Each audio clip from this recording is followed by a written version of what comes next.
Even before the permit for his original dig was rescinded, Ron had established to his own satisfaction that the original tunnel to the cave would have begun in Zedekiah's Cave, an immense underground arm of the quarry that extends some 750 feet into the heart of Mount Moriah. He believed that the ark would have been disguised, carried through the streets from the Temple Mount, perhaps masquerading as a funeral procession, lowered down through a secret passage into Zedekiah's Cave, and taken to its hiding place from there. Rood's hypothesis, on the other hand, would require a tunnel, presumably built under Solomon's directive, from the Holy of Holies to Zedekiah's Cave, a distance of some 1,500 feet, and from there to the place where Wyatt discovered it. Either way, the passageway from Zedekiah's Cave would have been carefully concealed to keep the Babylonians from finding it. At this point, you're probably asking, as I did, why didn't I see all of this announced on the evening news? Why is the greatest archaeological find since King Tut's tomb still virtually unknown? Why haven't the Ark of the Covenant and the other pieces been brought out? After all of Wyatt's years of labor, there isn't a shred of physical proof that the Ark of the Covenant has been found. The photographs that were taken were all mysteriously overexposed, blurred images of undefinable shapes, though the cave walls and ceiling in the pictures are perfectly clear. No one has actually seen it but Ron Wyatt himself, and Yahweh has now called him home. God impressed upon Wyatt in the years prior to his death that these things would be made public and play a part in Yahweh's plan, in his good time and not before. Ron was content with that. Others were not. At least 5 people have mysteriously died while attempting to exploit the find. The Israeli authorities are naturally reluctant to pursue anything with the explosive emotional potential of the Ark. Wars have started over less. So for now, the site remains undisturbed. Wyatt's entrance to his discovery is hidden. Wyatt Archaeological Research, Inc., and you can reach them at www.wyattmuseum.com, is making plans to continue Ron's work, but they, like their founder, are content to wait upon Yahweh's timing.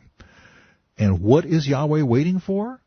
I think it can be safely assumed that he is not interested in having the Ark of the Covenant, his covenant, hauled off to some museum and displayed like a cheap trinket for people to gawk at. Don't forget to pick up your gold anodized plastic replica of the Ark at the museum gift shop. Get 'em while they're hot. No, I think he has something a bit more provocative in mind. It was an eye-opener to me to discover that most Jews today could care less if the temple ever gets rebuilt. It's not so much that they're opposed to it, but they can't see what it would do for them. After all, many Jews are practicing atheists, and many of those who are not have devised clever ways to help them cope with the fact that without the temple, they've got no mechanism for atoning for their sins as the Torah prescribes. They couldn't keep the law of Moses if they tried. Willingly unaware that Yahweh has already fulfilled the law with the sacrifice of Yahshua, today's devout Jews must engage in a regimen of intense mental gymnastics in order to deal with the fatal conundrum. God has apparently made it impossible to do what He's required them to do. That's why they find it easier to merely follow the traditions that have been handed down to them. They observe their Passover seders, wear canvas shoes on Yom Kippur, and refrain from eating bacon cheeseburgers. But they don't dare to think too deeply about their sins. Realistically, this has been the status quo for Jews since long before the AD 70 sack of Jerusalem. It goes all the way back to their 586 BC deportation to Babylon. Without the Ark of the Covenant, upon which to sprinkle the blood of the sacrifices, they were just going through the motions, like playing soccer without a ball. How could they be sure their sins were being atoned? They weren't performing the rituals properly, and they knew it. The rituals, though, were never more than symbols, pictures, rehearsals of something Yahweh had planned. Their prophets had told him that Yahweh was never interested in the blood of bulls and goats, only their love, shown through their obedience. But they never really got it. With what shall I come before Yahweh, and bow myself before the high God? Shall I come before him with burnt offerings, with calves a year old? Will Yahweh be pleased with thousands of rams, 10,000 rivers of oil? Shall I give my firstborn for my transgression, the fruit of my body for the sin of my soul? He has shown you, O man, what is good. And what does Yahweh require of you but to do justly, to love mercy, and to walk humbly with your God? Micah 6:6-8. That being said, the letter of the law still required the Ark of the Covenant to be there if the temple sacrifices were to be performed for real. Without it, there's not much point. But what if the Ark were found? What if every Jew on earth suddenly knew that it was sitting in a safe place somewhere in Jerusalem, ready to resume its ancient role in the atonement for their sins?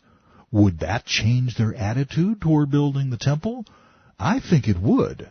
Instead of a mere handful of zealous enthusiasts like the Temple Faithful, who tried unsuccessfully to blow up the Dome of the Rock a few years back posing as National Geographic researchers, I think the majority of the world's Jews would now find themselves in favor of rebuilding their holy shrine.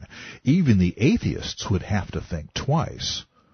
Fundamentalist Muslims, of course, wouldn't like the idea very much. To get the job done, it would take the greatest feat of diplomatic derring-do of all time. What kind of man could pull it off? The good news is that just such a man is prophesied in the Bible. The bad news is that he's Satan's answer to Yahshua, the Antichrist. Remember what the Antichrist wants to do? He wants to be accepted, worshipped as the world's Messiah. And how is he going to do this? He sits as God in the temple of God, showing himself that he is God. 2 Thessalonians 2:4. For that he needs a temple of God and something to sit upon that will show the world that he is God. What better than the Ark of the Covenant, the mercy seat? You can't say you weren't warned.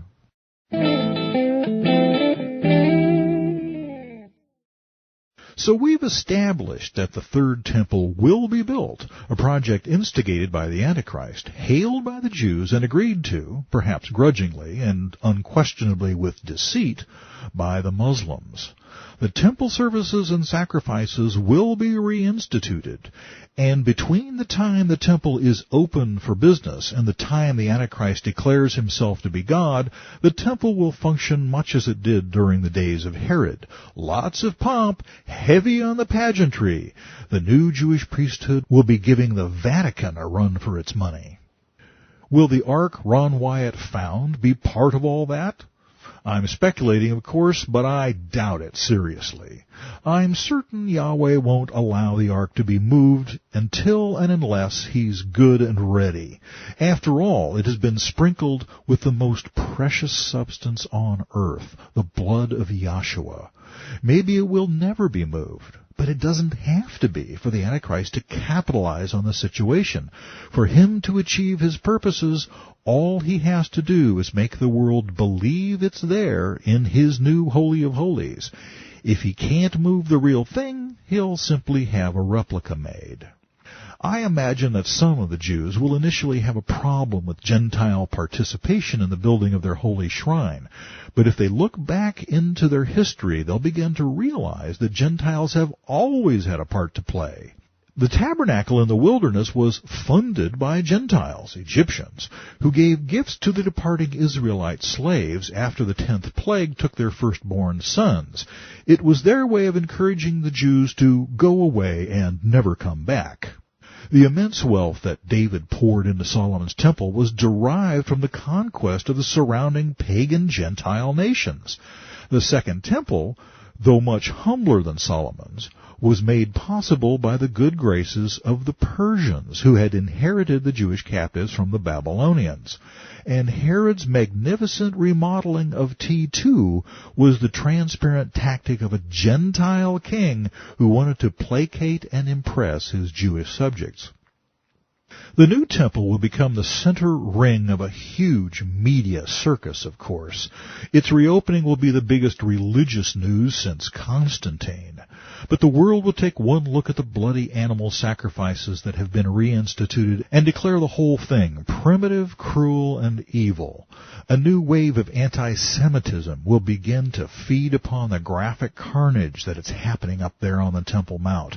The blood of bulls and goats will lubricate the hate machine, but its fuel will be the same thing that drives the persecution of the new Christians, the implied need for salvation, of atonement for sin, the very idea that there's a God who has standards of behavior, a God who wants his creation to live righteously, will be ridiculed.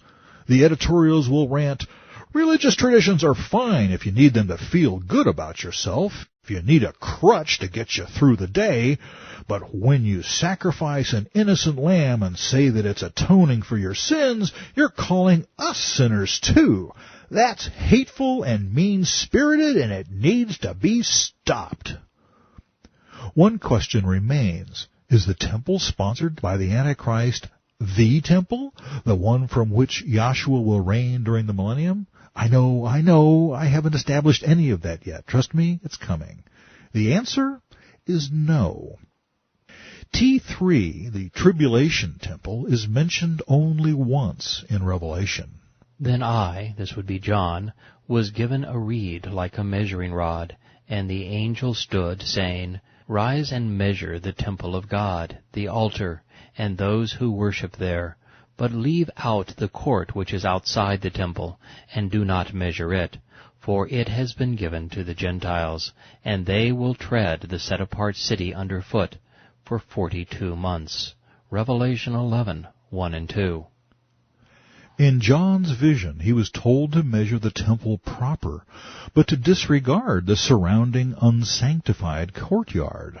This development dovetails nicely with the hypothesis that the Antichrist will turn the Temple Mount into a multi-religion ecumenical center. Strangely, we are not told what dimensions John came up with. Why?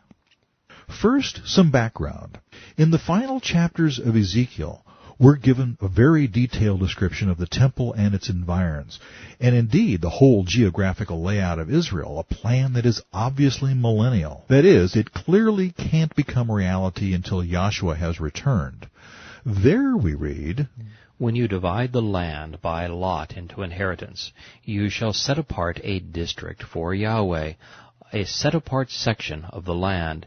Its length shall be 25,000 cubits, and the width 10,000. It shall be set apart throughout its territory all around. Of this there shall be a square plot for the sanctuary, 500 by 500 rods." The word rods is supplied. Cubits is probably the correct meaning. Compare this with Ezekiel 42:20 if you don't believe me. "With 50 cubits around it for an open space. You shall appoint as the property of the city an area 5,000 cubits wide and 25,000 long, adjacent to the district of the set-apart section. It shall belong to the whole house of Yisrael." Ezekiel 45:1 and 2, and verse 6. I'll get into the millennial temple later, much later. But for now, merely observe that Yahweh has set aside a territory roughly 8 miles long and 5 wide, none of which was given to the Gentiles. Obviously, John and Ezekiel are talking about two different things. In case you were wondering, the 500 by 500 cubit sanctuary plot does fit on the Temple Mount, barely, but the Dome of the Rock would have to go. So why didn't John give us the dimensions of T3? I believe Yahweh is saying, as of now, this temple is mine. I will regard the sacrifices made there in the spirit in which they're offered. I won't lay a claim to the surrounding area now, but I'll be back for that in a few years.